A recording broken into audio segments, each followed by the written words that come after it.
من الرياض. عصير قلاصة بألف.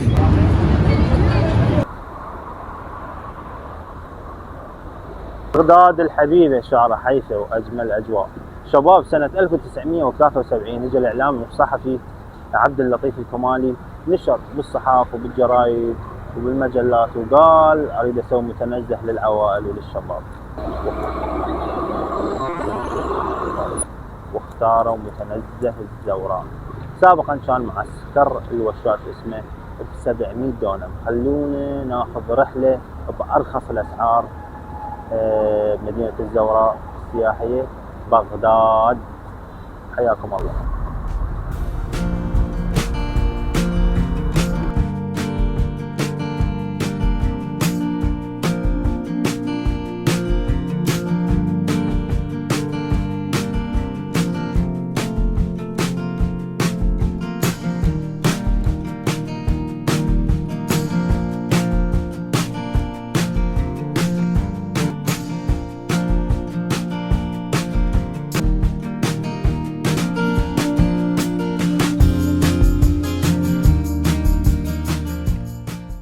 وهنا وصلنا لأجمل متنزه وأكبر متنزه، هو متنزه الزوراء اللي يزوره تقريبا سنويا أكثر من 2,000,000 شخص بين سائح وزائر.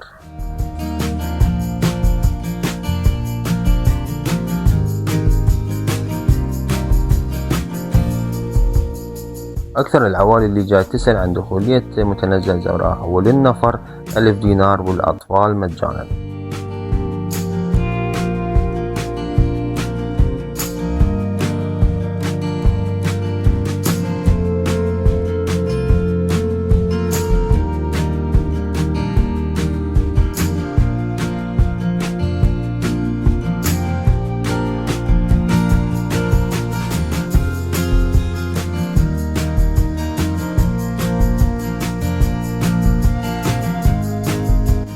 وأكثر ما يميز متنزه الزوراء هو الجمع بين المساحات الخضراء الضخمة اللي يضم مئات الآلاف من الأشجار، ويعتبر كمتنفس أساسي للعائلات.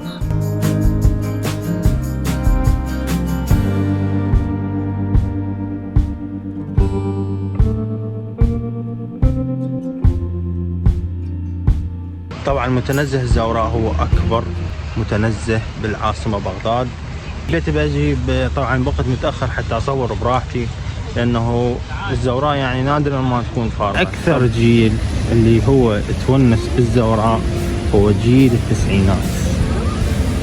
هنا هذا المكان كان مكان المراهقين، هنا تلقى بس الشباب، شباب أيام عيال أيام العطل.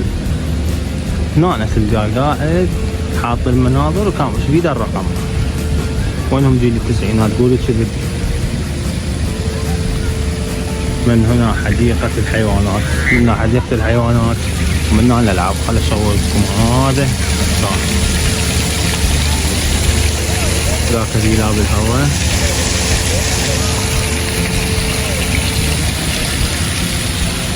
اليوم والله الأجواء حلوة وصمتة، اختاريت هذا اليوم قلت حتى أصور براحتي.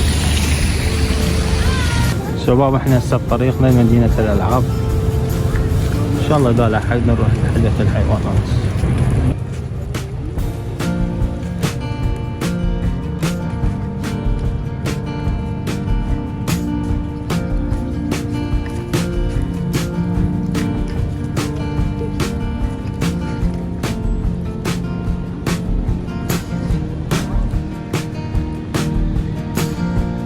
هنا المطعم البغدادي، وأكيد هو المتنفس الترفيهي الأبرز والأرخص نسبيا للعائلات ذات الدخل المحدود والبسيط. مثل ما ذكرنا سابقا أن الدخولية هي 1000 دينار للشخص الواحد والأطفال مجانا، ويحتوي على ألعاب مجانا، به هواية ألعاب مجانية للأطفال.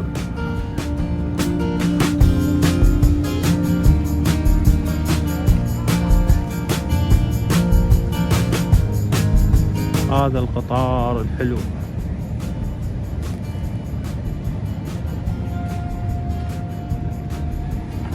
هذا ضلعي هذا يشتغل قطار؟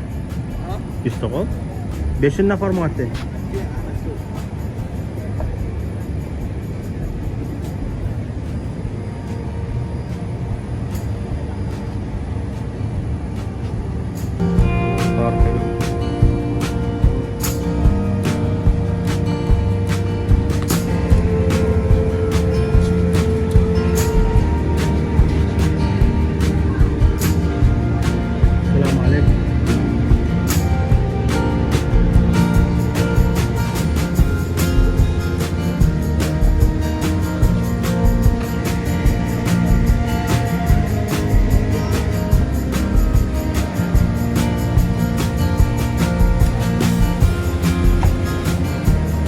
بلشت خلاص؟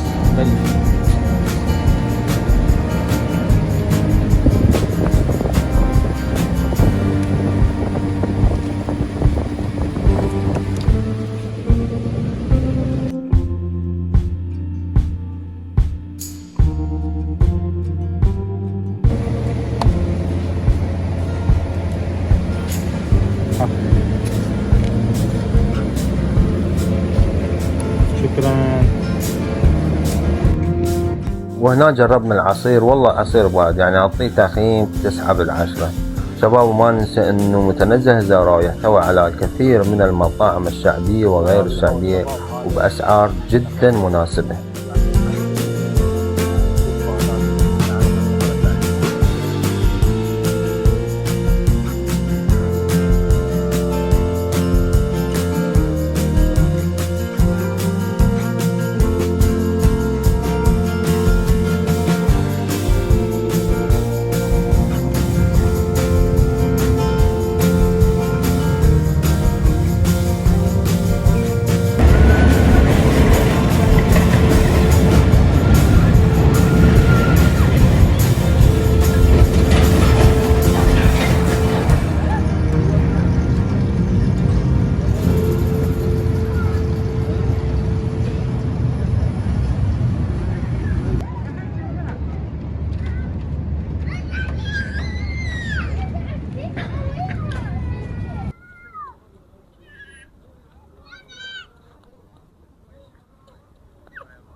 هلا، شلون شو اسمك ستي؟ اسمي رياض. هاي الالعاب مجانا لو بفلوس؟ مجانا. صدق؟ وين انت زين هسه؟ بالزوراء. يا صف انت؟ هسه نحصل بالصف الثاني.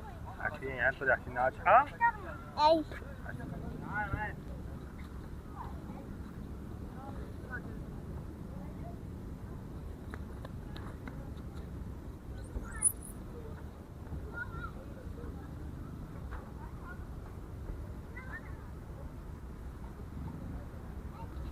حبايب قلبي، انتظرون بالجزء الثاني اصور لكم حديقة الحيوانات وباقي متنزه الزوراء. بسبب ارتفاع درجات الحرارة وتأخير الوقت ما قدرت يعني اكمل حلقة اليوم. اشوفكم على خير يا حبايب.